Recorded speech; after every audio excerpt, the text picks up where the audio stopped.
Bonjour et bienvenue à l'atelier du jardin de papier. Aujourd'hui, je vous propose une petite technique qu'on appelle la technique du faux cuir et qui est réalisée avec le papier Stampin' Up!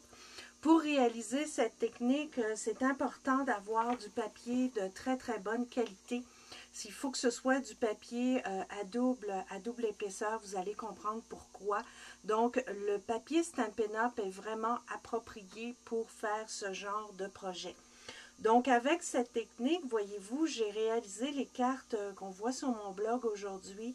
J'ai réalisé une bande qui fait vraiment effet faux cuir. Vous allez voir, ça fait un petit peu comme du suède. Donc, c'est très doux. Donc, ici, c'est la carte, c'est ma version plus féminine avec la fleur dont je vais vous faire la démonstration tout à l'heure. Et ici, j'ai fait la même version, donc le même sketch de carte avec la même technique de faux cuir que vous voyez bien ici. C'est ma version masculine. Et dans le milieu, j'ai collé le nouveau papier adhésif de Stampin' Up! Donc ça, c'est le washi tape Descent Date que j'ai collé sur la bande et ça colle très bien. Il n'y a aucun problème. Donc, je vais d'abord commencer par vous montrer comment faire une simple bande comme ça, qui est vraiment idéale pour réaliser des cartes masculines et féminines, là, comme je vous ai montré aujourd'hui. Donc, la bande que j'utilise aujourd'hui mesure 1,5 pouce par 3 pouces et 3/4. Donc, vous l'avez ici. Ce que vous avez besoin, c'est d'avoir un bon plioir. C'est essentiel pour la technique. Et ce qu'il faut faire, c'est user le papier. Donc, vraiment, passer plusieurs fois pour détruire les fibres du papier. Donc, voyez-vous, je le passe d'un côté comme de l'autre. Et avec la magie du vidéo, j'ai déjà préparé une autre bande. Donc, quand vous avez passé plusieurs fois, vous allez voir le papier, regardez, il se dédouble tout seul et vous n'avez qu'à tirer. Donc, vous avez ici votre bande à effet de faux cuir que vous pouvez mettre sur votre carte. Ce qui est fantastique, c'est qu'avec un morceau, j'en ai deux. Donc, je pourrais réaliser deux belles cartes avec ces bandes-là, comme je l'ai fait sur mon sketch d'aujourd'hui. Donc, ça, c'était une petite technique fort rapide pour faire les bandes. Mais là, ce que je veux vous montrer, c'est pour réaliser une fleur et aussi ce genre de fleurs-là. Donc, c'est le même principe. Là, vous allez voir, c'est vraiment facile. On peut décorer soit avec des perles comme j'ai fait ici ou sur ma boîte, j'ai simplement mis un bouton, fil de lin, différentes couleurs. Donc, j'ai mis 2 couleurs ici pour réaliser ma fleur. Mes fleurs, j'utilise différents produits de Stampin' Up! Donc, un que j'adore, c'est les fleurs du bonheur. Donc, c'est une découpe Big Shot. Et ce que je prends souvent, c'est ce modèle-là. Donc, ça me permet de faire des grosses fleurs. En fait, c'est ce qu'il y avait sur ma boîte, là, qu'il y avait lundi là, sur mon blog. Donc, j'ai utilisé ces grosses fleurs-là. Mais vous pouvez également utiliser vos perforatrices. Donc, les fleurs que je vais vous montrer aujourd'hui, j'ai pris la perforatrice Pivoine. Si vous voulez en faire des plus petites, vous pouvez utiliser la perforatrice Pensée, ce qui est nouvelle. Donc, ça fait vraiment des fleurs très jolies. C'est rapide à réaliser. Pour mes feuilles, j'utilise cette découpe-là, c'est Accent Automnaux. Donc, j'utilise souvent cette feuille-là pour décorer le dessous de la fleur. Ou ce que je prends aussi, comme j'ai pris sur mon modèle ici, voyez-vous, ça c'est la feuille ici de Accent Automnaux. Mais je prends aussi la petite découpe Sizzlix qui est dans le catalogue de Stampin' Up! Qui est branche d'olivier, je pense. Donc, ça fait aussi très féminin. C'est délicat et très joli. Donc, je vais arrêter de parler. Je vais vous montrer comment faire pour réaliser la fleur. Donc, même principe que tout à l'heure. Là, je l'ai perforé avec ma perforatrice Pivoine dans le nouveau papier incolore de cette année. Ça, c'est Copacabana. Donc, un joli petit verre. Et le même principe faut le faire d'une façon ferme, mais en faisant attention de ne pas déchirer votre papier, donc de ne pas enlever les pétales. Donc, je le fais de différents... Voyez-vous, ça commence, je l'avais déjà fait au préalable, mais ça commence déjà à se séparer tout seul.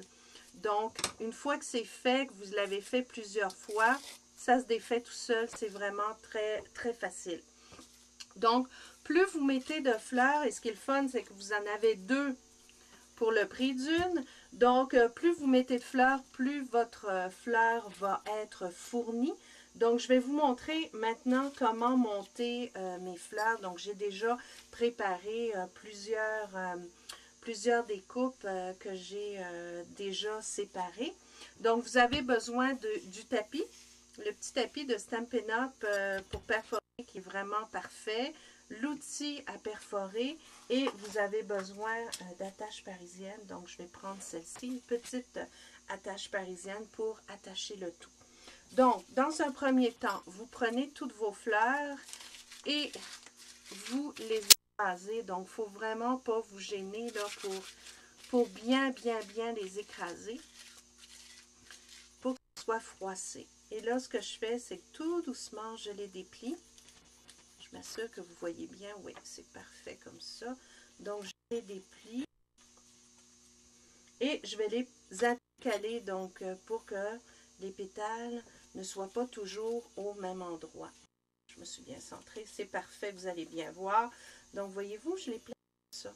Donc, je les intercale les unes par-dessus les autres. Et ce qui est important et que j'ai oublié de vous dire, c'est qu'il faut mettre le côté doux, donc le côté pelucheux, le mettre sur le dessus parce que c'est ce qui va donner un petit look de velours à vos fleurs. C'est vraiment très, très joli. Donc, je continue. Vous pouvez en mettre tant que vous voulez. Plus vous en mettez, plus la fleur va être fournie. Et ce qui est bien, c'est que vous pouvez utiliser des retailles de papier pour faire tout ça. Donc, notamment avec la petite perforatrice pensée ici. C'est vraiment génial pour faire des petites fleurs et puis pour récupérer là, tous les restants de papier qu'on a dans notre atelier ou dans notre espace de travail. Donc, voilà, voyez-vous, je les ai placés comme ça. Et là, je vais percer un trou au centre pour pouvoir passer ma petite attache parisienne. Donc, la voilà. Donc, je le fais comme ça. Je le passe ici. Je la tiens bien. Je l'écrase. Voilà, c'est bien tenu. Et là, regardez ce que je fais. Une fleur après l'autre. Je la prends et je les ramène vers l'intérieur pour faire un genre de bouton. Bouton de rose, bouton de fleur. Donc, je les ramène à l'intérieur, mais ça va vous faire une jolie pivoine. C'est très, très beau. Ramener comme ça. Puis à la fin, ce que je fais, c'est que je les étale comme ceci. Il faut que ça soit bien. Et là, vous défaire un tout petit peu. Donc, vous pouvez lui donner la forme que vous voulez. Donc, ça peut être un peu écarté, ça peut être un petit peu plus fourni. Donc, vous le faites là comme vous voulez. Regardez comme c'est joli, c'est vraiment facile. Donc, vous voyez ici, j'ai la même fleur. Celle-là, je l'ai fait un petit peu plus fournie. Je l'ai fait avec la petite pensée, la perforation que je vous ai montré tout à l'heure. Et je l'ai un petit peu plus écartée pour pouvoir coller à l'intérieur un bouton et une grosse fleur. Donc, c'est vraiment facile, vraiment intéressant. Vous collez, vous pouvez le mettre sur des cartes, vous pouvez le mettre sur des boîtes. Ça fait vraiment des belles décorations. Pour les fêtes, vous pouvez le faire en pépites de chocolat ou en vraiment rouge. Là, c'est magnifique. Et vous faites vos arrangements comme ça avec vos différentes découpes de Stampin' Up. Donc, j'espère que vous avez apprécié ce petit cours. Je vous donne rendez-vous sur mon blog depapier.com pour découvrir d'autres créations.